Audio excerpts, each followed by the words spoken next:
इतना तो तय है कि पृथ्वी पर पाए जाने वाले सबसे लंबे सांप अमेजन जंगल में ही रहते हैं, चाहे फिर वो एनाकोंडा हो या फिर टाइटेनोबुआ। ये तो हुई सांपों की बात, लेकिन अमेजन जंगल में सांप ही ऐसे जीव नहीं हैं जो खतरनाक हैं, बल्कि छोटी से छोटी दिखने वाली चींटियां भी अत्यधिक खूंखार हैं। ये चींटियां इतनी खूंखार इसलिए हो सकती हैं क्योंकि उन्हें बड़े जीवों से अपना बचाव करना होता है। लेकिन आपने कभी सोचा नहीं होगा कि इतनी छोटी सी चींटी इतनी खतरनाक भी हो सकती हैं। जी हाँ दोस्तों, अमेजन जंगल में पाई जाने वाली चींटियां यदि किसी इंसान को काट लें तो उसे एक गोली लगने जितना दर्द होता है। इसीलिए इन चींटियों को बुलेट आंट कहा जाता है।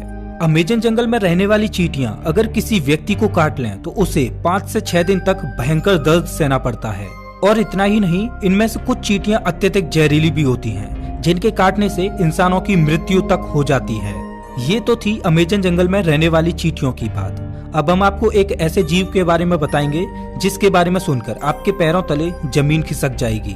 अक्सर आपने अपने घरों में मकड़ियों को जरूर देखा होगा। देखने में तो ये बहुत छोटी लगती हैं और बहुत साधारण सी भी होती हैं। अगर वे हमें काट भी लें तो उसका कुछ ज्यादा प्रभाव नहीं पड़ता।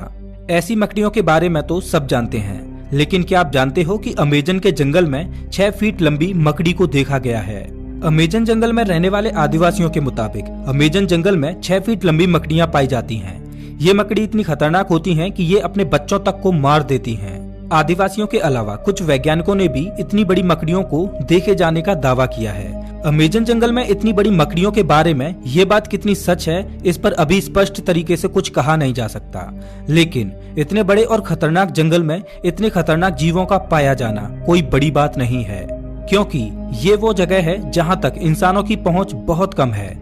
इतने बड़े और खतरनाक अमेजन जंगल में ऐसे जीवन का पाया जाना तो ठीक है, लेकिन अमेजन जंगल के बारे में एक और बात कही जाती है, वो ये कि अमेजन जंगल में एलियंस का अड्डा भी हो सकता है और इसमें यूएफओ देखे जाने की भी बातें कही जाती रही हैं। वैसे तो अमेजन जंगल इतना घना और विशाल है कि